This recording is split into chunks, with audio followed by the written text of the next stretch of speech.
ഗബ്രി അങ്ങനെ അവരെ കൺഫ്യൂസ് ചെയ്യിക്കുന്നുണ്ടോ? ഞാൻ അത്രക്കാരൻ എന്റെ ശ്രമം കൂടുതൽ ക്ലാരിറ്റി കൊണ്ടുവരാനാണ്. കാരണം ആദ്യത്തെ ആഴ്ച തൊട്ട് ജാസ്മിൻ ഇവിടെ ഏറ്റവും അടുത്തറിഞ്ഞിട്ടുള്ള ഒരു വ്യക്തി എന്നുള്ള നിലയ്ക്ക് ഇവൻ സമനില തെറ്റി ചെയ്യുന്ന ഈ ഇടയായിട്ട് ഇതിന്റെ സ്ഥിരം പരിപാടിയാണ്. ഭയങ്കര കൺഫ്യൂഷനാണ് ഇവർ തമ്മിൽ എന്ത് റിലേഷനാണ്. ആ റിലേഷൻഷിപ്പിൽ തന്നെ ഗബ്രി പറയുന്നതിൽ ഭയങ്കരമായ വൈരുദ്ധ്യങ്ങളുണ്ട്. ഇവനെ സൂക്ഷിക്കണം, ഇവൻ നമ്മളെ കുഴപ്പിക്കാനുള്ള പരിപാടി, ഇവനിതിൽ എന്തോ കൈയുണ്ട്. ഇവനല്ല ഇവന്റെ അപ്പൂപ്പനെ കൊണ്ട് ഞാൻ സത്യം പറയിപ്പിക്കും. ഞങ്ങൾ കുറച്ച് കാര്യങ്ങൾ കണ്ടു, അത് നിങ്ങൾക്ക് കാണിച്ചു തരാം. എന്താ പിന്നെ സാർ ഞാൻ അങ്ങോട്ട് അയ്യോ നീ പോകരുത്, നീ കാണണം. എന്റെ തോന്നലല്ല ഞാൻ ചോദിച്ചത്, ഞാൻ അല്ലാതെ ചോദിക്കാൻ നിനക്ക് എന്നോട് പ്രേമം വല്ലതുണ്ടോ? ചില മുതലാളിമാരൊക്കെ അങ്ങനെയാ പരമുള്ളേ.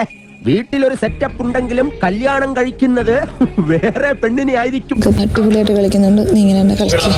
എനിക്ക് ഈ ഗെയിമിനേക്കാളും ഇമ്പോർട്ടന്റ് നീയാണ് ജാസ്മിൻ.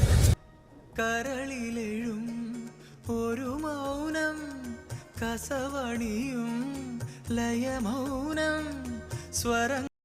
ഞാൻ മനസ്സിലാക്കിയത് ഇവര് രണ്ടുപേരും കൂടെ ചേർന്ന് നാട്ടുകാരെ പറ്റിക്കുന്ന പരിപാടിയാണ്. അത് ശരിയാ.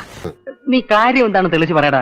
ഗബ്രി ക്യാമറ നോക്കിയിട്ട് ജാസ്മിന്റെ കൈ പിടിച്ചു, എന്നിട്ട് ഇങ്ങനെ ഉമ്മ വെച്ചു.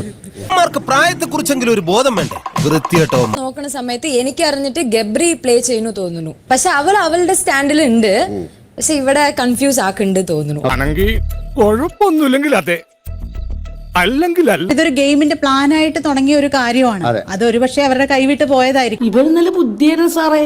ഈ ഇടയായിട്ട് എന്ത് പറ്റിയെന്ന് അറിയാൻ പാടില്ല.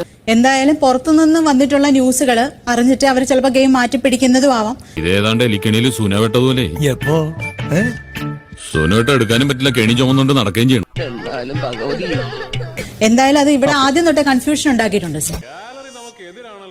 ഈ കിട്ടിയതൊന്നുമല്ല, ശരിക്കുള്ളത് കിട്ടാൻ പോണേ ഉള്ളു.